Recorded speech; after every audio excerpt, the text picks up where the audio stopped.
Madungog na ko?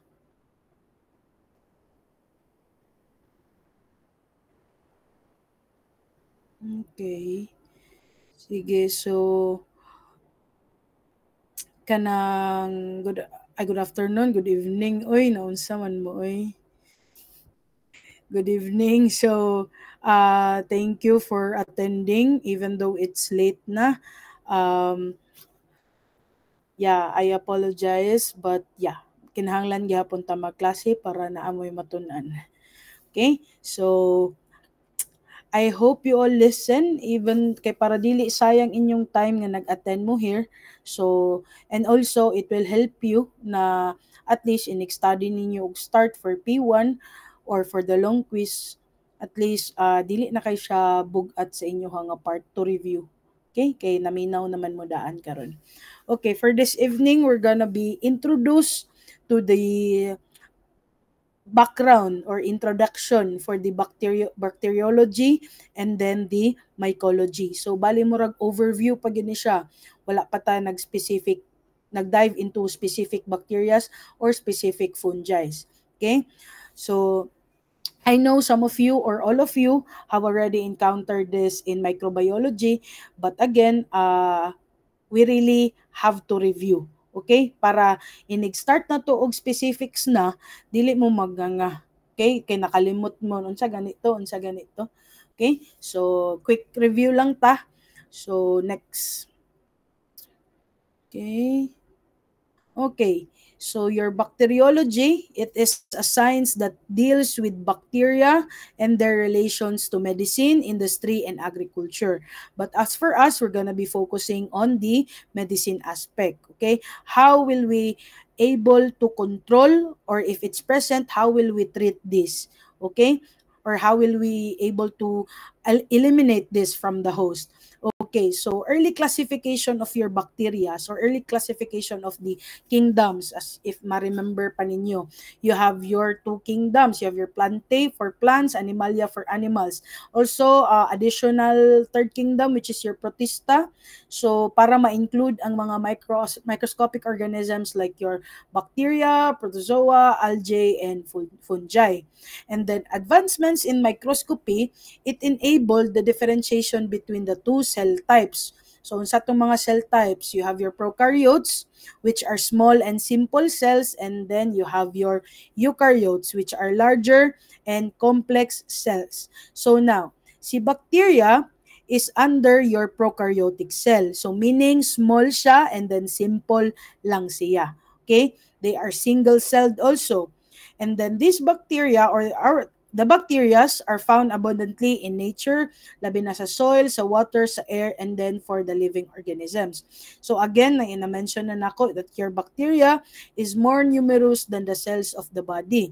So, ma-surprise ta no, kay grabe na gani kadaghan ang cells sa atong body, mas daghan pa ang bacteria. Okay, so now these bacteria, they play various roles. You have your commensalism. So meaning sa commensalism is to coexist without harming the host. Naalang siya din ha. Okay, for example, ana, you have the Staphylococcus aureus which is in your skin right now. So naalang siya diha sa imong skin. Wala siya nang hilabot sa imong, wala siya nag-cause of any signs or abnormality sa imong skin. So that's the example of commensalism. And then you have your mutualism or symbiosis in which it benefits the host. Okay? So unsa may example anang bacteria nga nganong na may bacteria doc nga maka-benefit sa host nga if makahuna-huna tag bacteria is something bad man. Okay? So it benefits the host. For example, ana is mga bacteria sa for stomach sa tong ruminants. So kana karong mga bacteria, it will consume the plant fibers nga gina-ingest sa imuhang ruminants. It will ferment it into volatile fatty acids. So kinsa gyud mga volatile fatty acids? You have your acetate and propionate. So kana si VFA or acetate and propionate, ang importance na karon sa iyahang presence is it will serve as energy for the animal or sa ruminant. Okay? So again, beneficial siya sa host. And then, ang dili na to ganahan is if ang bacteria will serve as parasitism or it will cause harm to the host. Okay, so muna ang mga various roles sa ato ang bacteria.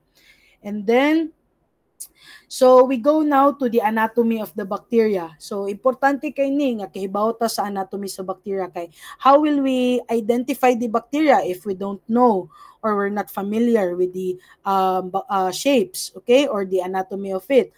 So first we go to the size. So it should range from 0.2 to 2.0 micrometer in diameter and 2 to 8 micrometer in length. Okay, naara gid siya din ha magplay ang iyahang size. Okay, as for the shape, so first we have cocos, okay? Si cocos, spherical shape na siya. If ma-observe ninyo sa tuang diagram. Spherical siya, it can occur as single or in pairs, in clusters, or in chains. So this arrangement of cells now is very helpful for us in the identification of certain cocci, such as in species like Staphylococcus and Streptococcus. Now, you have the knowledge that Staphylococcus will show as coccus which are in clusters. So kana siya. So kabalo na ka nga pag makakita kag ingani nga arrangement, you're able now to identify that possibly Staphylococcus na siya. Okay? If it's in chains, then possibly Streptococcus na siya. So, muna siya nga importante kayo kay bawo mo sa arrangements sa ato ang cells. And then we have a second shape which is bacillus, which are rod shapes. It can occur as single, in pairs, or in chains. Okay? Dayon, if it's in pairs, it's called as Diplobacillus. Okay? Or if it's in short or long chains, it's called Streptobacillus. But if rods lang siya tapos tag-as siya nga rods, then muna imuhang filamentous rods. Okay? Tag-as siya nga rods. Okay? So, dili na siya in chains. Isa ra na siya ka bacteria pero taas siya, which is in rod shape. Okay? And then we have also a bacilli that are oval shape. Okay, di ba? Dili la siya mo yung murag medyo nalahi sa atong mga bacillus. So muna siyang ginatawag siyang Coccobacillus because they look like your coccus. Okay, so muna siyang ginatawag nga Coccobacilli or Coccobacillus. Some bacillus also are curved. Okay, kana siya. Curved rods which are called your vibrios. So they appear as comma shape. Okay, mura siya gamma. Okay? So, example for that is your Campylobacter species. Okay? And then, we have also club-shaped nga rod shape nga bacillus. So, club shape siya because mura daw siya og kana bitong sa golf kung unsa na inyong ginahapak muna ang clubs. Okay? So, mura siya ging ana because one end of this rod is swollen. Okay? Muna siya, swollen siya. Munang mura siya og club. Okay? And then we have also, example for club-shaped bacteria are your Corynebacterium species. And then we have also dumbbell shape. Nganong dumbbell siya? Kay swollen ang rods sa both ends niya. Okay? Munang dumbbell shape siya. So, example for that are your Dichelobacter species. Okay? So, and then we have also spindle shape. So, example for that is your Fusobacterium species. Okay. So, now we go to the third. Again if what I'm referring for the bacillus here is the shape. Okay? Napoy bacillus nga genus. Okay? Pero next lecture na. Ang atong pasabot nga bacillus dire is the shape. Okay? Just a clarification. And then third shape is you have your spiral. So, muna siya ang imuhang spirals are rod shape also, not spherical. They are rod shapes. Okay, so one of the genera of your spirochetes are your Leptospira. So dali ra kay nimo ni siya mailhan ang imuhang Leptospira because your Leptospira has a hook at one ends or both ends mismo. Okay? So muna siya dali ra kay siya makuan, ma-identify. And then your spirochetes are ang mag-range na siya to 1 to 100 micrometer in length. Okay? Compared as si Helicobacter or helical shapes, tag-as gihapon siya but they are much shorter than your spirochetes. So si Helicobacter or helical shape, they just range from 5 to 10 micrometers in length. Yeah. Oh, tapos naa siya fewer twists than your spirochetes. Okay? So helical in shape siya. Okay. So these shapes of the bacterium, they are ngano kahang magpare-pareha sila og naong over the progress or over the process, okay? Because your bacterium, the shape of it are genetically inherited. So muna nga uniform gid sila in shape and in size. Okay? Muna ang ginatawag sila monomorphic because uniform sila in shape and in size. But naatay mga bacterias nga naa sila'y lahi, ang ilahang shapes kay dili uniform, variable siya. That's why gina-describe pud to sila nga pleomorphic. Dili sila monomorphic. But most of your bacteria are monomorphic. Okay? So I hope na na-review ra ta sa kuan sa size and shape sa ato ang bacteria. Okay, after that, we go to the structures itself sa atong bacteria. I know na inyo na ning na-encounter, pero review ra gid gihapon ta. Okay? So, ngano man kinahanglan gid ta ma-review or ma-familiarize or even better, ma-memorize nato ni ma-register sa atong utok ang mga bacterial structures because it will help us identify the bacterial genus mismo and then the species itself. Aside from that, we will know what structures to target if unsa nga antibiotic ang atong gamiton. Okay? So muna siya ang importance nga nung kinahanglan ta makahibaw ani. So we have three major structural categories. First is your cell envelope structures. So kanay si cell envelope structures, they are the outer protective layer around the cytoplasm. So outer protective layer siya, bali murag mo siya ang murag guard or gate sa ato ang cytoplasm which is kaning nasa sulod. Okay? And then second major structural category is your cytoplasmic structures. So these are the internal structures within the cytoplasm. So kung lawas pa na siya nato, mo na siya ang internal organs sa imuhang bacteria. Okay? And then last category is your cell surface structures, which are the external features that interacts with the environment. Sila gid ang naay direct contact with the environment. So kinsa may example ana, you have your capsule, flagella, fimbriae o pili. Okay, so muna siya. So let's start with the cell envelope structure. So muna siya, ang cell envelope structures is your cytoplasmic membrane and cell wall. Okay? So for the cytoplasmic membrane, muna siya, kani. Okay, for the cytoplasmic membrane, these are thin layer that envelopes the cytoplasm. Tapos na siya phospholipids and proteins. Now, since na siya phospholipids and protein, it will serve as a selective barrier kung kinsa lang ang i-allow niya nga molecules to enter and to exit. So, muna siya karon ang importance sa phospholipids and proteins. So, kanisad si cytoplasmic membrane, this will serve as the target sa atong antimicrobial agents such as your polymyxins. Okay?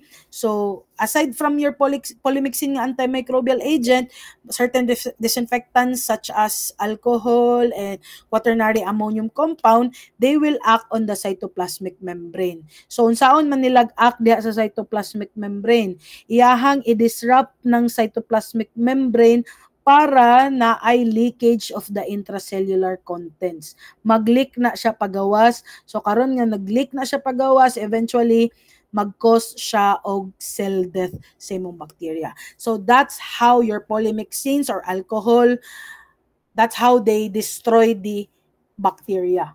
Okay, by acting on the cytoplasmic membrane. Now, let's go to cell wall.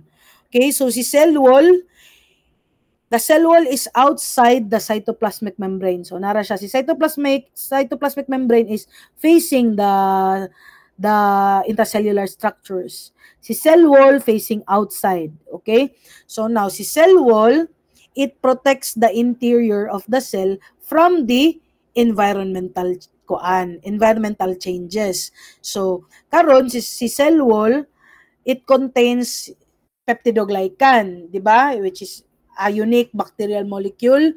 So, kana ron, si peptidoglycan will give you an idea if it's a gram-positive bacteria or a gram-negative bacteria by conducting gram staining. So karon si gram-positive bacteria has a thicker peptidoglycan layer compared sa to ang gram-negative bacteria that has a thinner peptidoglycan layer.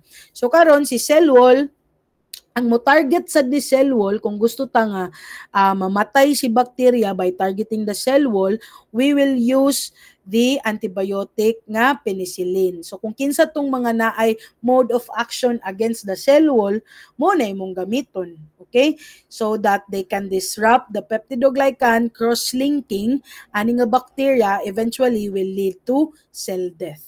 Okay. So karon nakahibaw na pud ta nga okay, we will use penicillin or beta-lactams in order to disrupt the cell wall.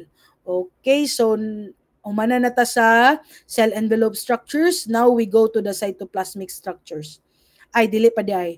Ato sa ning i-dig-dip ning si cell wall. Okay? So si cell wall for the gram-positive bacteria, again, makita nyo ni mo ni si gram-positive, mo ni si gram-negative. So, si cell wall, ay si peptidoglycan layer, mo ning blue.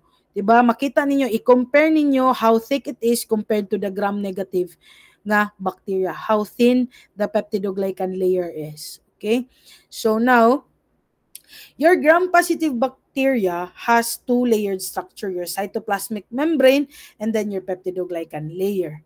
And also, unique pag yun kang gram-positive bacteria is it has teichoic acid. So, nasa two types of teichoic acid. You have your lipoteichoic acid, which spans the peptidoglycan layer up to the cytoplasmic membrane. Makita ninyo, di ba?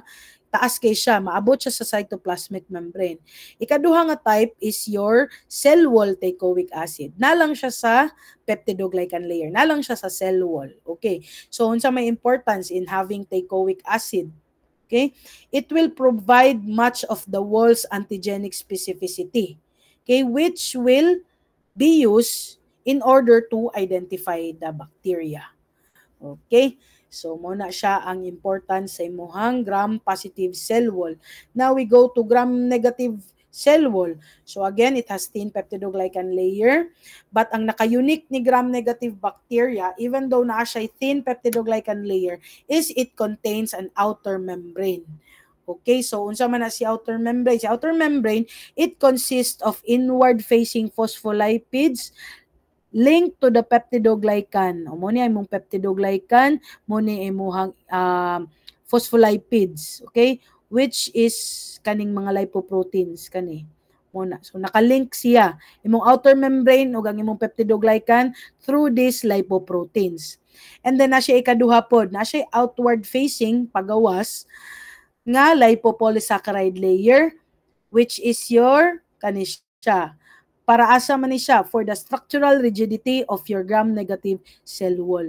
So muna'y naka-unique sa gram-negative. Okay, naa siya outer membrane for the structural rigidity and for the linking of the outer membrane to the peptidoglycan. Okay. So karon, since naa siya outer membrane, ang nakanindot ni gram-negative, ang imuhang outer membrane mag-provide siya og barrier sa antibiotics. That's why kung gamitan nimo na siya beta-lactams or kanang penicillin, dili mo talab si penicillin sa ato ang gram-negative bacteria because of this outer membrane. Okay? Dili lang kay penicillin, mga enzyme such as your lysozyme, mga chemicals, detergents, dili mo talab because of this outer membrane.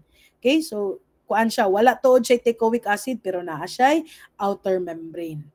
Okay.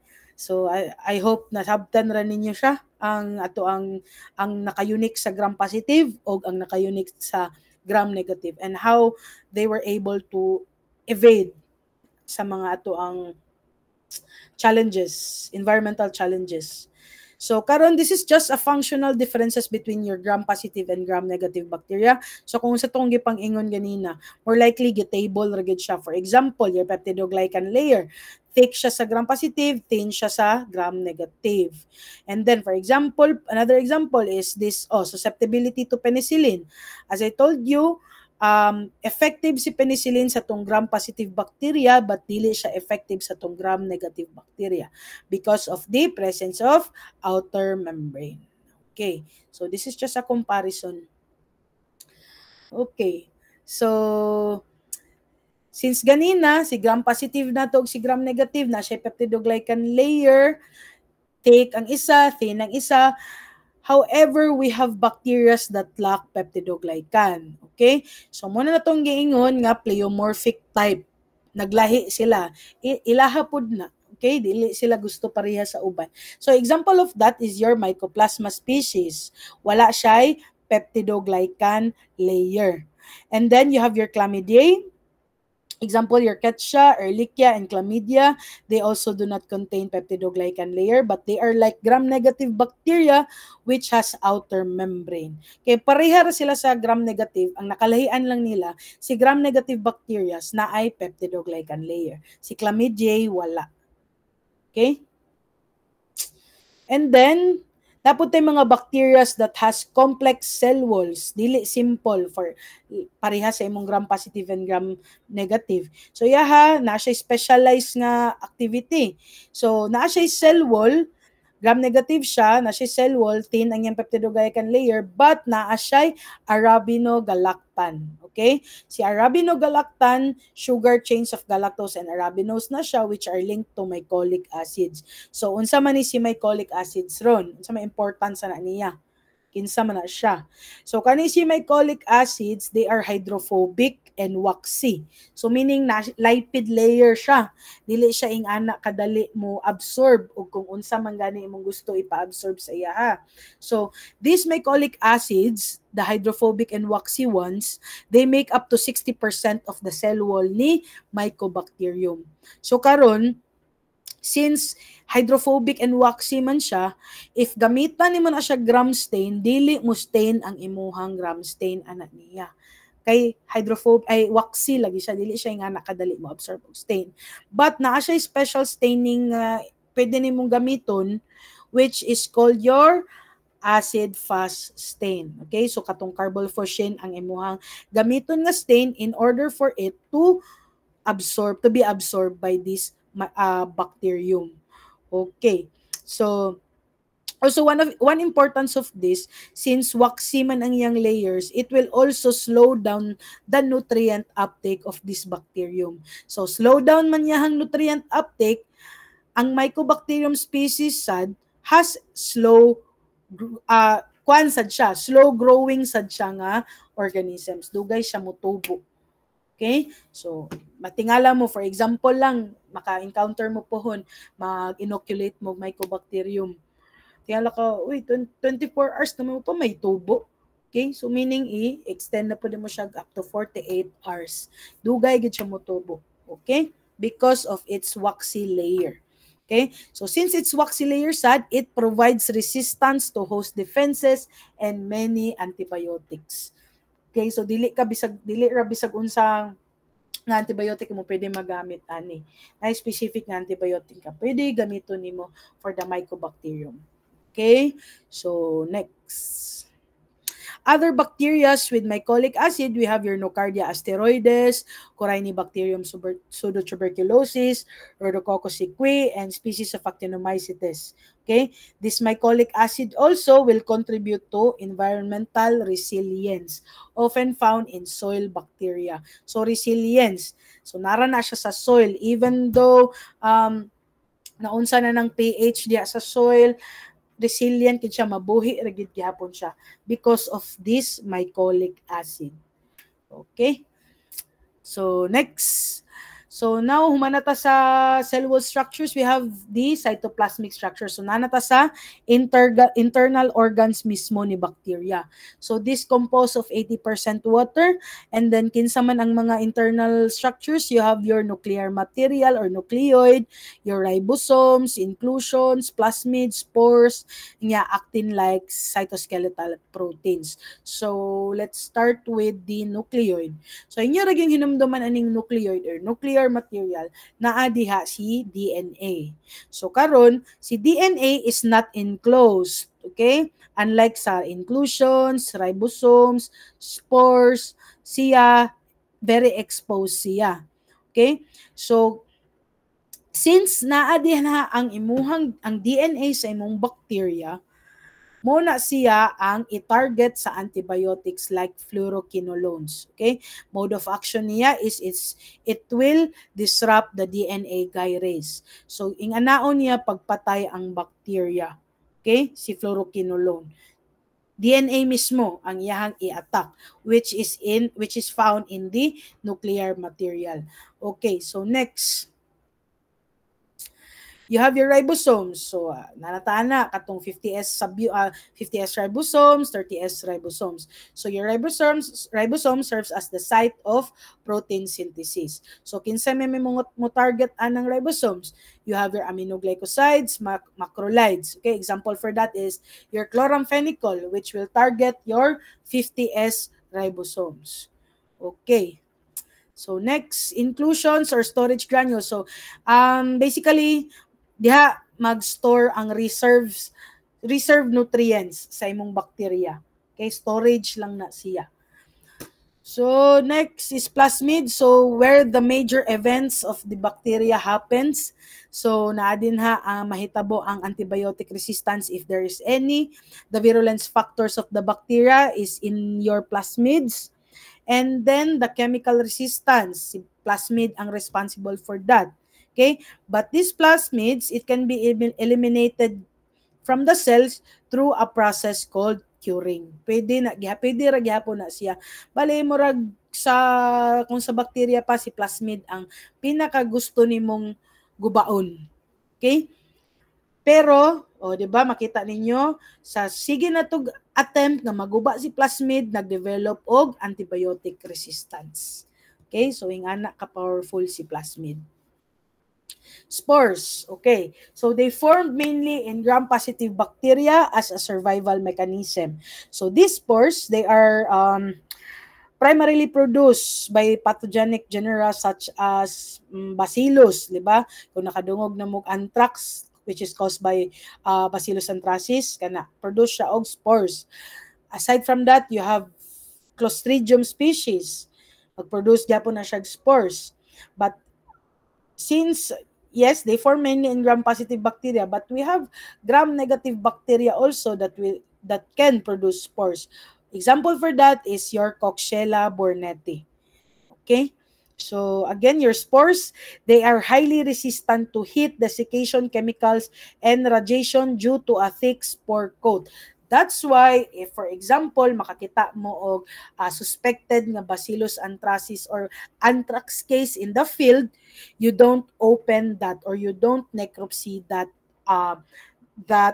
animal, that dead carcass.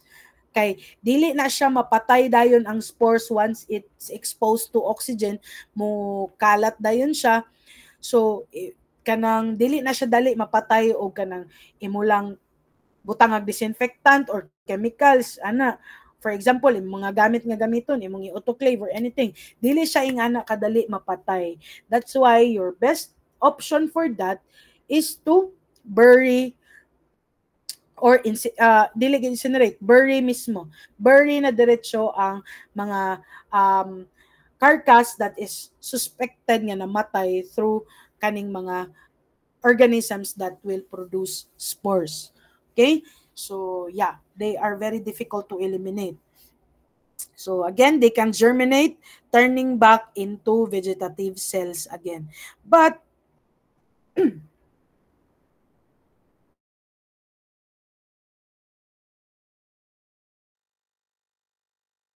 excuse me, giubo lang ko. So, even though lisod kay shapat yun through heat, pwede ka mag-autoclave at 121 degrees Celsius.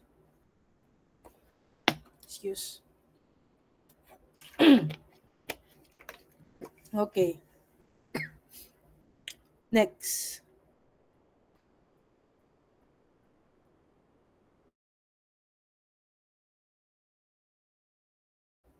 So your actin, Basically, si actin, to put it simply, siya mo decide or siya ang nag-decide sa shape sa imong bacteria.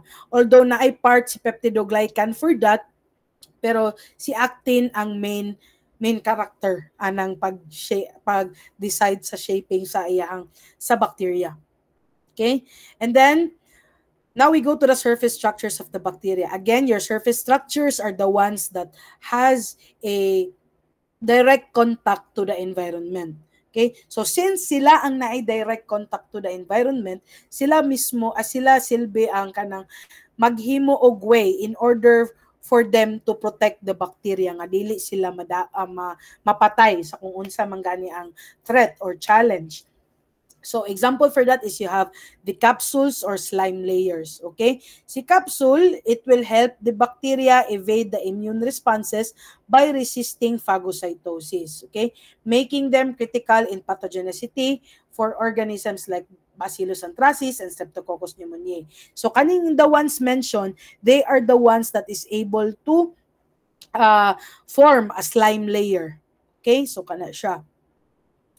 Next we have kuan. Kato siya capsule to siya nga layer. Then now we have the slime layer. So ang iyaha lang difference is si capsule is regular in shape, si slime layer is irregular. Okay? They are loosely attached. Protective layer gyapon siya, but mas makakuan ni siya og mas makaprotect ni si capsid than your slime. Okay? Biofilms. Okay, biofilms are communities of bacterial cells embedded in an extracellular polymeric substance. Okay, they enhance now the bacterial survival, allowing these cells to resist environmental threats such as katong phagocytosis o antibiotics. So basically ning ana si bacteria nga oy uban ta kagrupo ta.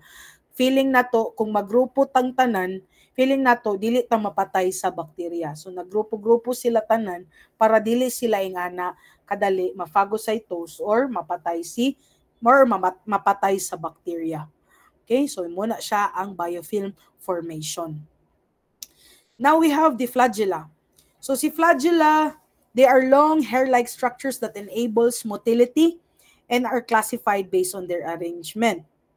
So they facilitate movement towards favorable environments. So kung asa sila gusto mo colonize, for example, nakasulod sila through respiratory tract. Okay? So dili man sila mosugot nga naara sila din sa upper respiratory tract. Gusto mo gid sila moadto sa lungs. So that's the importance sa ilahang flagella in order nga makaabot sila sa lungs, which mao ang favorable environment for them. Okay? So if isa lang monotrichous, if naalang ani nga side ang kuan tapos daghan, you have your lopotrichous, and then if it's around the bacteria, you have your peritrichous, and then if it's on both sides, you have your amphitrichous. Okay? So additionally said, your flagella, they are antigenic, so they will help classify bacteria during serotyping. Okay? Especially sa mga gram-negative species like your E. coli and Salmonella. So, next, Fimbriae. So, si Fimbriae, they are short, fine, hair-like structures. Tapos, basta yung use is to aid in attachment to host cells. Sila bale ang mukapyot. Okay?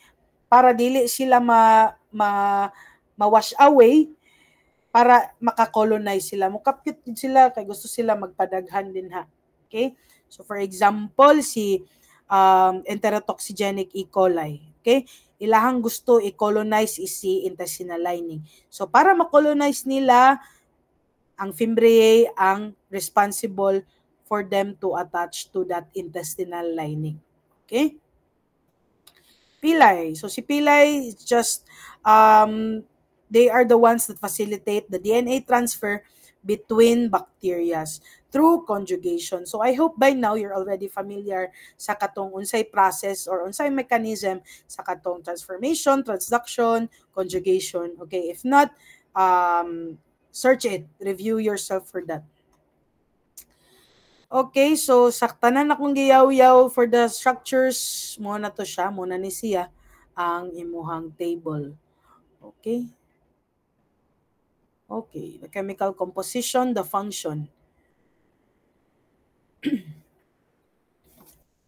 So next.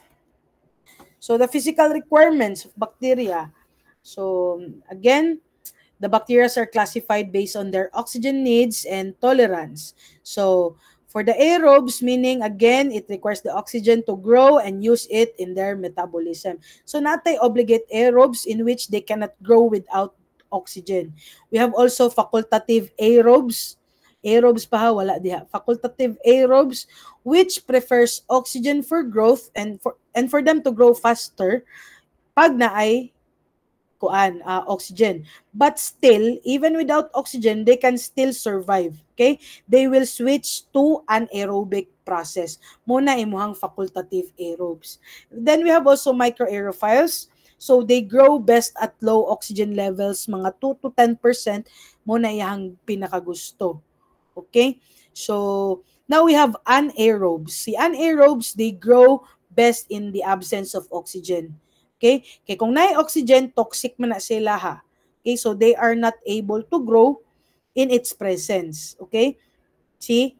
For example, si obligate anaerobe, dapat wala gyud. Dili gid siya gusto bisag gamay lang nga oxygen. Okay? Di gid siya katubo din ha. Dapat tay facultative anaerobe in which, again, same concept sa facultative aerobes, pwede, mas prefer niya nga walay oxygen, pero kung naamang gani, mo switch sad siya into aerobic process. Okay? Si aerotolerant anaerobes. Si aerotolerant anaerobes, they can tolerate oxygen exposure for a limited time lang. Okay? Makatolerate siya, but they do not grow in its presence. Okay? So, makita nyo na siya. Napot yung mga bacteria that requires elevated levels of carbon dioxide. Excuse.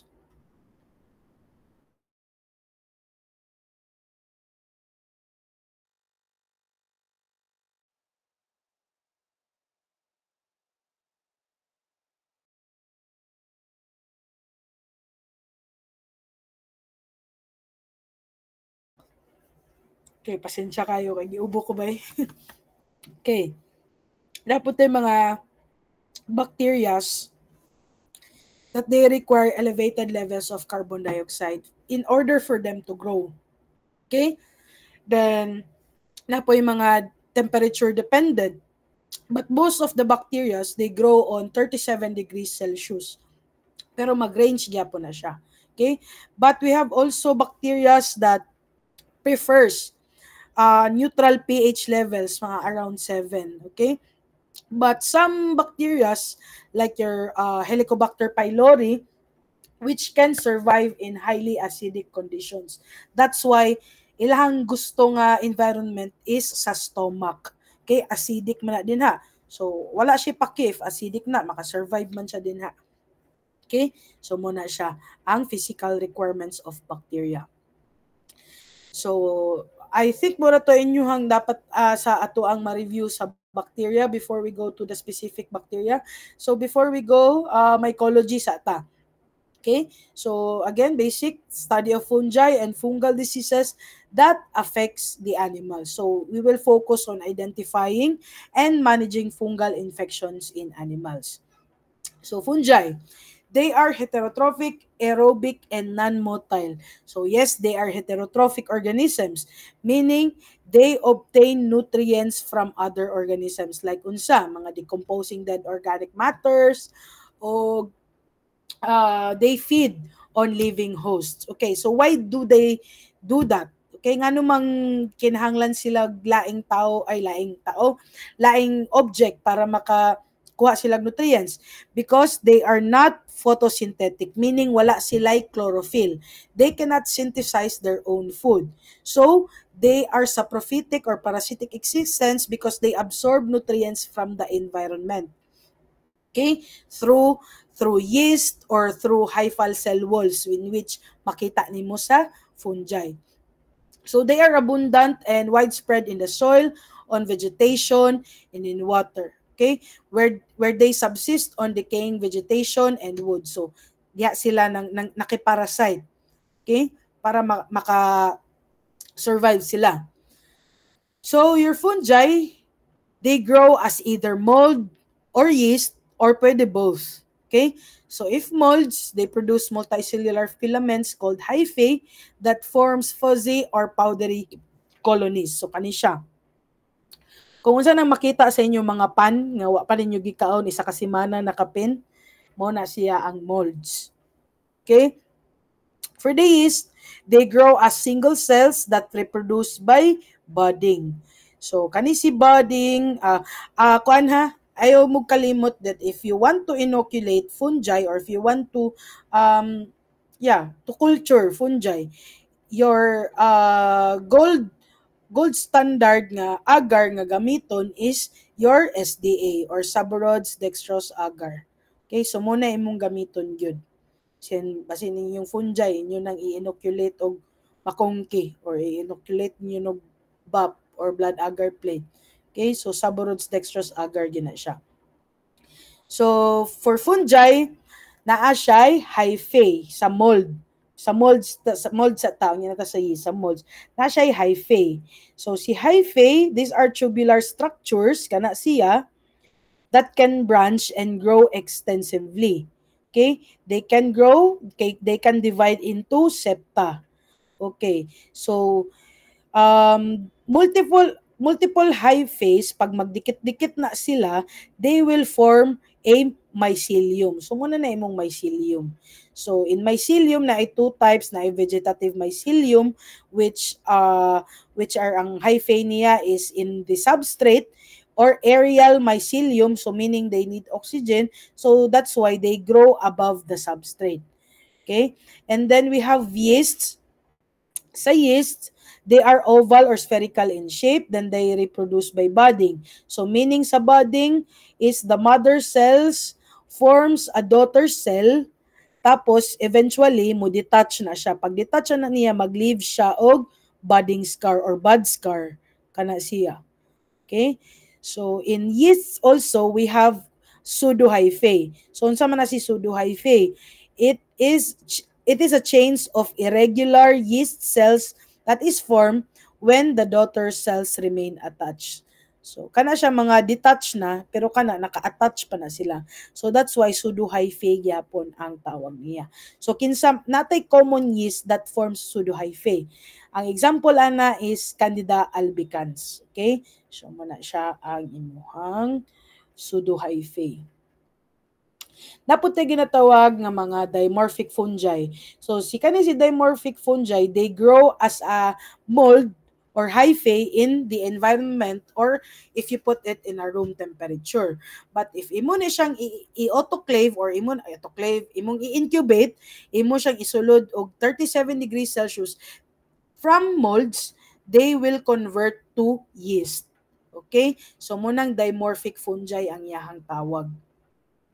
So example for dimorphic fungi, you have your Blastomyces dermatitidis. Okay? From 25 degrees Celsius, gi-incubate nimo siya, so nag-reproduce siya by budding. Okay?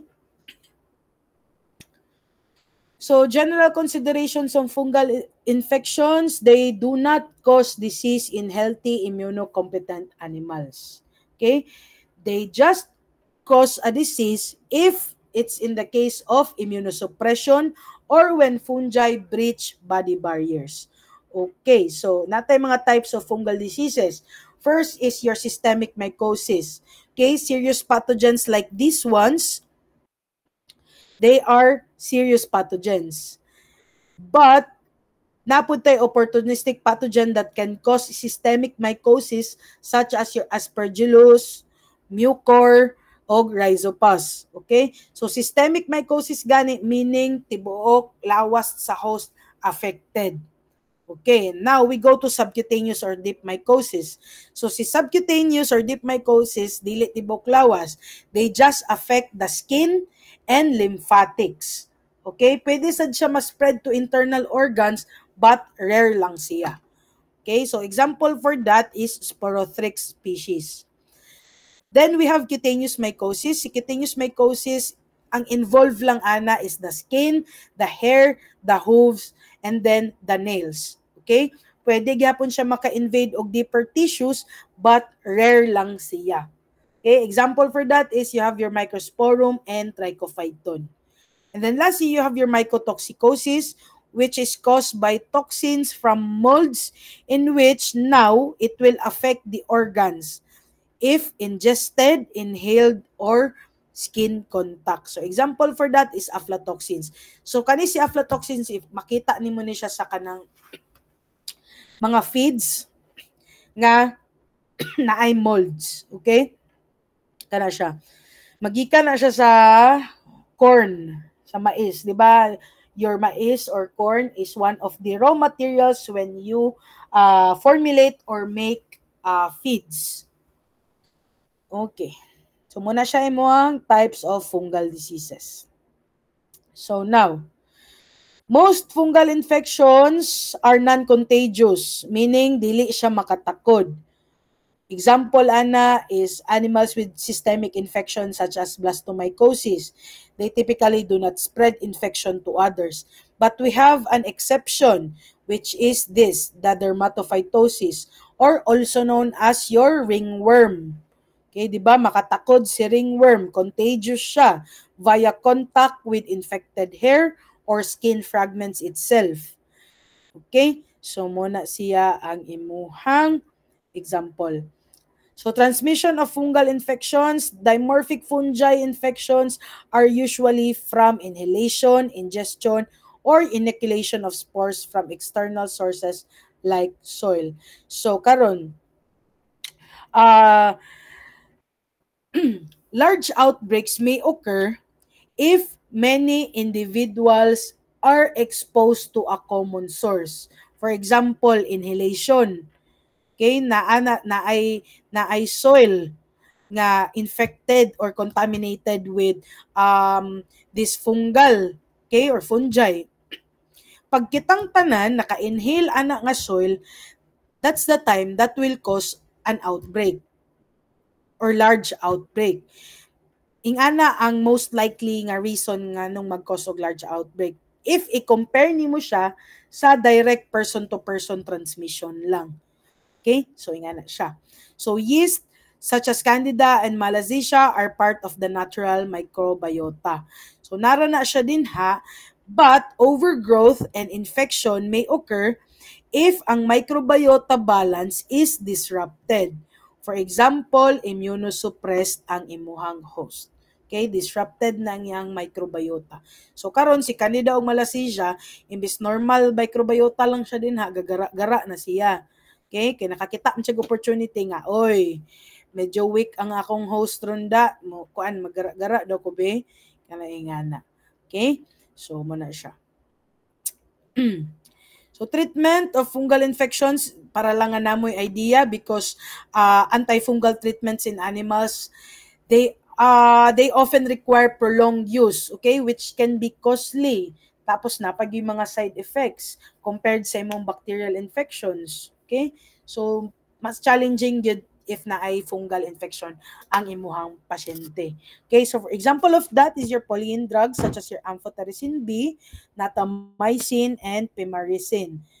Okay, so other polyene drugs kani siya, and then we have also your azoles and triazole drugs, which are your itraconazole, fluconazole, voriconazole, o the famous one nga ketoconazole kana siya. Okay, so I think na natay idea gyud sa atuang mycology. So again, before we go again to the specific na staphylococcus, mag-start na gid ta sa bacterias, karon ato sang i-familiarize atong selves sa pathogenesis sa bacteria. Okay? Generally, mao ra gid ni ang pattern sa bacteria, how they will infect the host nga ilahang gitaputan. Okay? So how will this tiny bacterium which is invisible sa tong naked eye. How do they enter the body? How do they cause symptoms so powerful nga even they can disrupt the entire system of the host? Okay, so we have the basic steps of pathogenesis. So first, entry into the host. So the pathogens will use specific routes. For example, respiratory tract. So kung sa respiratory tract, through inhalation. Kung sa gastrointestinal, through ingestion. So kung through wounds, through direct contact or direct skin contact. Okay, muna ilang mga agianan in order for them to invade the host. Okay, so first muna ha. So karon, ay nga niyo na to pagkuan.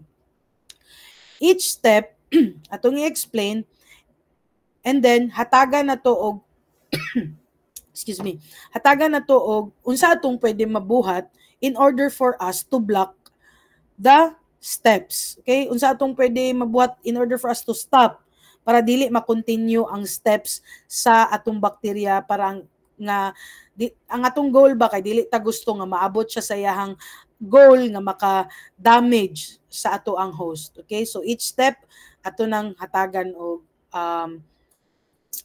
intervention. Okay, so for example kani siya na mag-use man siya specific route. So what we can do here is to block or secure the entry point. So how will we do that? For example, sa mga respiratory o gastrointestinal tract, so para dili makasulod ang bakterya, mo hatagtag vaccines kana na, by that na block na nato or na secure na nato ang entry points. For example, sa wounds, saaw na to para dili maka-enter ang bacteria or dili mag-bacterial infection. Okay? Sa wound palang daan, ato na nang hatagan o antibiotic, okay, which will serve as physical barrier sa wound. Okay? So now, if makasulod na guys si bacteria, nakasulod na siya sa kung asa siya gusto, mo adhere na siya sa host tissues. So diha na din mahitabo tong mga function ni pili o ni fimbriae, which will help the bacteria attach to the host cells. So unsa na po natong pwede mabuhat para ma-block ni nga step? We will develop drugs that will block the adhesion. So naay mga tambal nga formulated para lang nga ma-stop ni nga nga step. Next is colonization and proliferation. So once they are attached, the bacteria will multiply and form colonies to evade the initial host defenses. Mag-form sila colony para makalikay sila sa immune system sa imong host. So karon, how will we stop this? We will strengthen our patient's immunity or i-disrupt na to mismo ang bacterial growth mechanisms. Okay? So, saan na to pag-disrupt sa ilang bacterial growth mechanism? Hatag-tag probiotics. Si probiotic is a good bacteria. So, pag maghatagan ni kag probiotic, pagdaghan ang imuhang good bacteria compared sa imong bad bacteria, iyang buhaton, iyang pahawaon si bad bacteria, pulihan niya si bad bacteria. Oh, hawa mo diri bad bacteria, kami diri mas daghan mi kaysa sa inyo ha, so pahawa mo. So by that na-disrupt na ninyo ang bacterial growth mechanism. Okay? Next step is the evasion or suppression of host defenses. So if ever successful nga naka-colonize o proliferate na sila sa kung asa sila gusto, your bacteria will produce factors to avoid immune detection para dili sila makita sa imong immune system. Again, unsa to ilang buhaton na maghimo sila capsule formation kana or slime layer para dili sila makita sa imong immune system. So unsa na pud atong buhaton ana para malikayan na to na? We will create therapies that will target the immune evasion strategies of this bacteria. Okay, na ay mga therapies available for that. But we will not focus on that. Pero at least namoy idea nga. Pwede na to ning ma-stop nga step.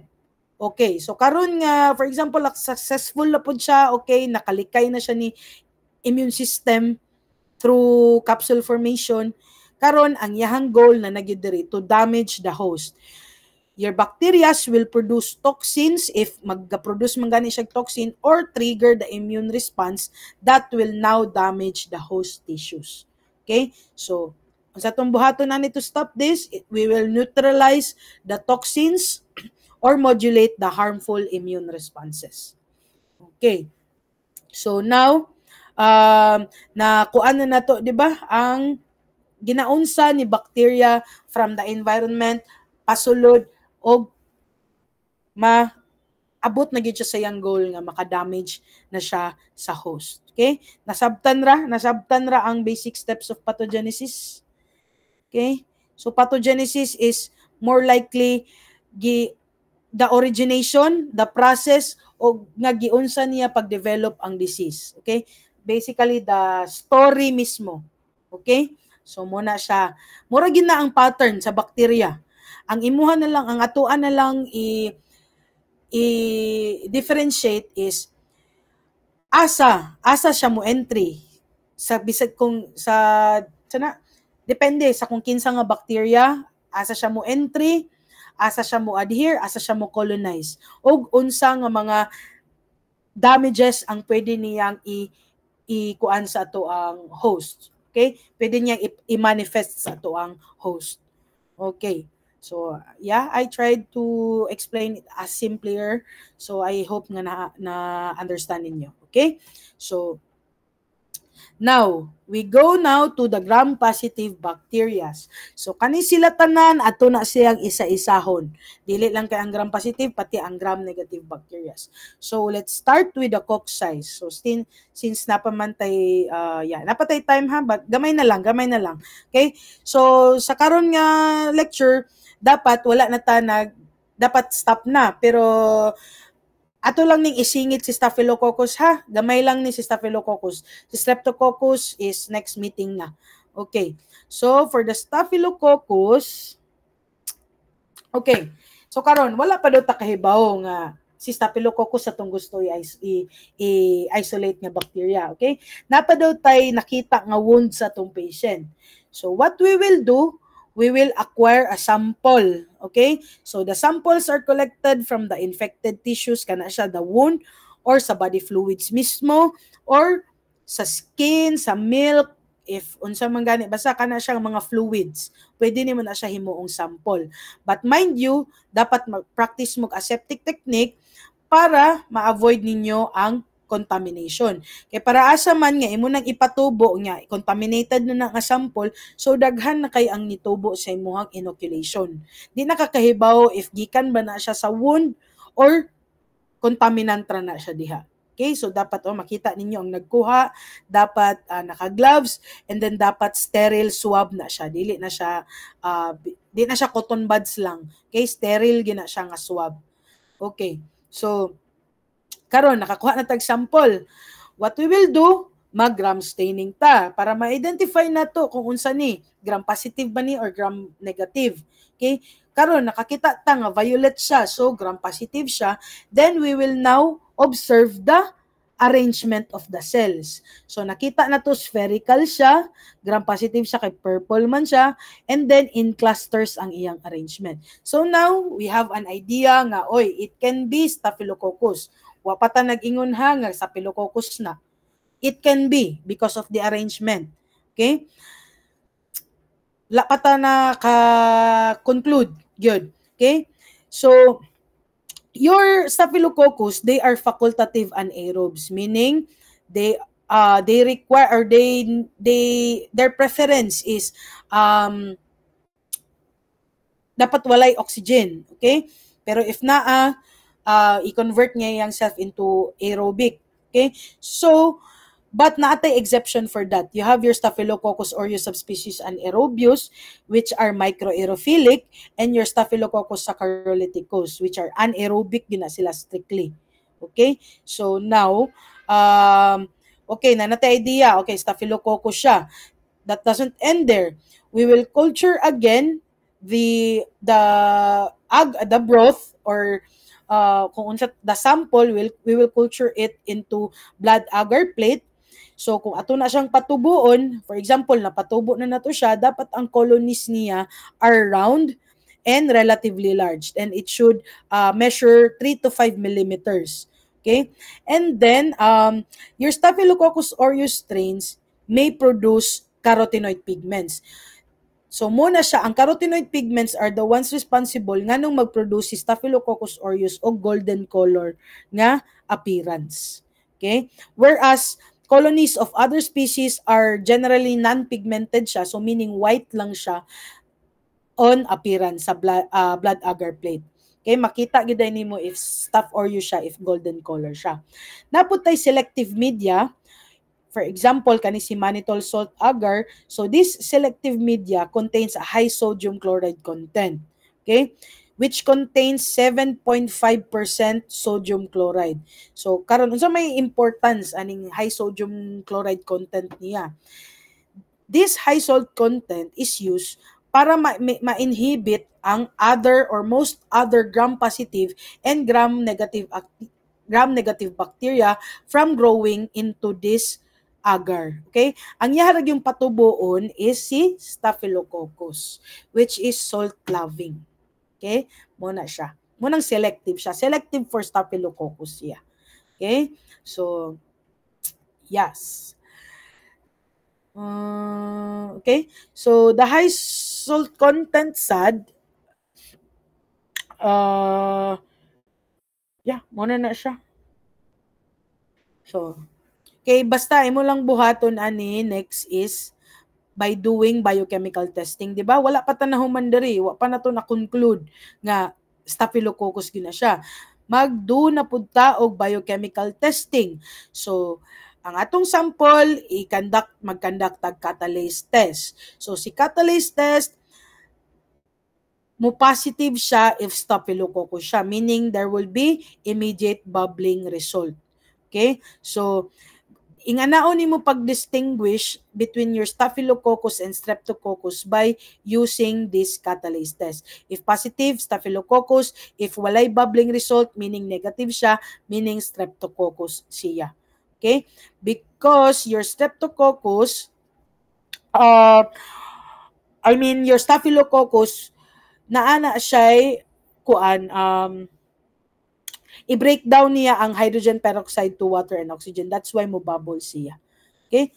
So, muna siya. And then we conduct coagulase test. So, kung coagulase positive siya, mo niya ang mga major pathogens. Staphylococcus aureus, which will infect humans and various animal hosts. Your Pseudointermedius, which is the Staphylococcus aureus of dogs and cats. So, murag mo na siya ang common sa atong dogs and cats. Sa kung unsa ang Staphylococcus aureus sa atua. Okay? And then we have your Staphylococcus schleiferi subspecies coagulans, which causes skin and ear infections in dogs, Haeicus for bovine and porcine species, and then Agnetis for poultry and cattle mastitis. Okay, so if positive siya, meaning major pathogen siya. If negative siya, meaning they are typically normal flora lang siya sa animals, then lower lang iyahang virulence compared to this coagulase positive bacteria. So pag ingani gani nga coagulase negative, opportunistic pathogens lang na sila. Naghulat lang na sila og opportunity nga favorable sa ilang condition for them to infect. Okay. So for example, sa teats, sa tuang mga cattles, di ba? Sa tuang lactating cattles. Once na sila suckling mga calves, sa sigig-sak na samad, so that's an opportunity for the coagulase negative nga mga species which has lower virulence lang. Naalang na sila, normal microflora na sila sa teats, sa imuhang mas mamariglan sa teats mo na nga teats, dili ngipon.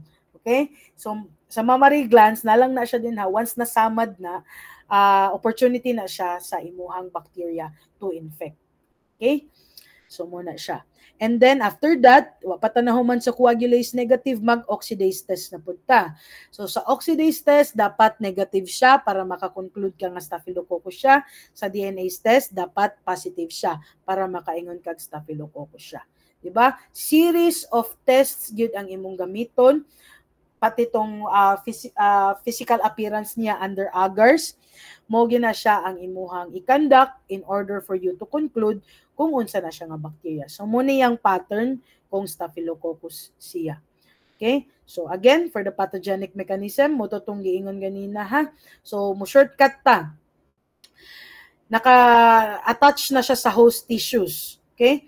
They are able to facilitate to host tissues using these MS grams. So these MS grams, they bind to the host as extracellular matrix nga protein such as fibronectin, collagen, and fibrinogen. So muna siya ang mo-adhere in order for them to colonize and form a biofilm. So karon nga naka-colonize na siya, mag-form siya og capsule and slime layer in order for them to prevent phagocytosis, and then protein A pod release sa protein A in order for them to bind to the FC region of the immunoglobulin G. So, unsa may importance ng protein A, gipabind niya sa FC region sa IgG. It will now prevent opsonization and phagocytosis. And then, for coagulase, mag-release siya coagulase in order for it to convert the fibrinogen to fibrin. Karon nga fibrin na siya, it will create a clot-like barrier that will shield the bacteria from immune cells. Bale si bacteria mutago siya sa gaklat nga dugo para dili siya ma-detect sa imuhang immune cells, di ba? Grabe siya ka tricky, grabe siya ka maro. Okay? So now, wala na, nakatago na siya. Karon nga nakatago na siya, okay, mag-release na ko og toxins. So si Staphylococcus will release toxins such as your cytotoxin, which will break open the host cells, will also release exfoliative toxins, which will damage the skin, causing peeling or blisters, such as, for example, ana is your greasy pig disease or exudative epidermitis in pigs. Makita ra ninyo later ang picture. And then you have your super antigens, in which it will overactivate the immune system that will cause now fever and shock sa imuhang pasyente or sa host niya. Okay? So karon, okay, naka-release na kog toxins. Your bacteria will now go to its goal na to break down the host tissues. So, mo release siya or mo produce siya enzymes to break down the tissues in order for them to spread. So, pinakaunan niyang i-release is your hyaluronidase, in which it will break down the tissue glue. And then, once nakapass through na siya sa tissue glue, mo release siya lipase, mo i-break down din niya ang fats in the skin, nakapass through na siya sa fats, and then mo release siya og DNAs, which will now break down the DNA in pus in order for them to spread faster. Okay? I-break down niya ang DNA sa, for example, sa mga nana, okay, sa pus, para makalihok siya, makaspread siya faster. Okay. So, karon na nag-damage na siya, gusto pa niya mo survive. Di pa siya gusto mahawa kay syempre gusto gud siya nga iyang role is parasitism, okay, in order for them to survive. So karon para nga dili sila mapahawa sa kuan, they will form a sticky protective layer, which is this biofilm. Okay, it will also help them stick to surfaces like wounds, okay, or mga medical devices nga imong ginagamit. Okay, so this biofilm formation will make them harder to kill with antibiotics and immune responses. So now, mag-develop na dayon og antibiotic resistance. Okay? Some staphylococcus like your MRSA or methicillin-resistant staphylococcus aureus, they are resistant to antibiotics because as it evolves, kadugayan na resistant siya, so naana siya special genes called your MECA. Okay? This MECA will help the bacteria protect them from drugs like penicillin. Okay? So muna imuhang antibiotic susceptibility test or AST. Pag makakakita ka aning zone of inhibition, meaning susceptible pa ang antibiotic anang bacteria, meaning effective pa ang bacteria. But if wa na kay makita nga zone of inhibition like this one, meaning resistant na ang antibiotic sa bacteria, dili na siya effective. Bisan pag daghano nimo naghatag nga antibiotic, dili na gina nimo mapa-eliminate na nga certain bacteria. Okay? So, okay, nakaabot na siya sa goal. Muna na ang pathogenic mechanism ni Staphylococcus aureus or Staphylococcus in general. Okay? So karon, they will produce a host-specific diseases. In dogs and cats, it will produce skin infections. In porcine or in pigs, it will cause greasy pig disease or exudative epidermitis. So again mo to, exfoliative toxins ang i-release. Kana siya, mag-cause siya og blisters or peeling sa skin. And then for poultry, mag-cause siya og pododermatitis or bumblefoot. Okay, muna siya. For the equine, it will cause a disease, botryomycosis, and for the ruminants, specifically sa cattle, it will cause mastitis. Okay? So muna siya ang mga diseases nga pwedeng makita nimo if your host is infected with Staphylococcus species. So control, how do we control this? Okay, naatay mga available vaccines for dairy cows, Lysogene and StartVac, then vaccines for pigs, muna siya. But aside for your vaccines, also dapat na amoy proper, kung in farm setting, dapat na ay proper biosecurity, sanitation, disinfection, ang imong lugar. Okay? So, for the companion animals, dapat, for example, kung naamang gani wound, dapat naka-regularly cleaning gid na. Dayon, if ever, dapat ang ginapunduhan sa imong mga pasyente kay dapat limpyo, well disinfected, inga na siya. In order for you to control or prevent this from happening, or in order to prevent the Staphylococcus from entering your patients or your flock or imong herd. Okay? So muna siya. Challenging lang gid kay ni siya i-control because staphylococcal infections are recurring. Okay? Magbalik-balik magud siya if dili effective ang imuhang control. So that's why very challenging siya. Okay? So okay. So muna to siya. Next na ning Streptococcus. So yeah, I hope na deliver nako og saktor na sabtan ra ninyo ang ato ang discussion karon. Yeah. So sayon ra no? Sayon ra kay siya kung imo lang gid siyang tun-an. Sayon ra gid siya. Dayon, yes. So for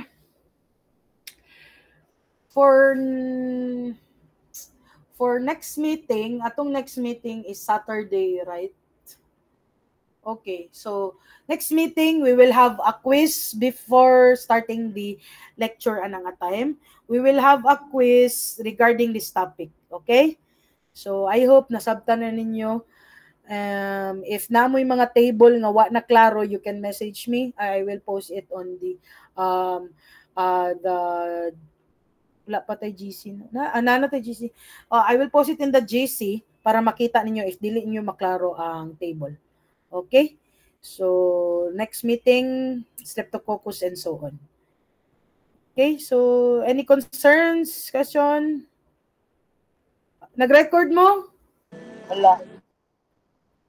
Sa Manladura. Thank you, Doc. Will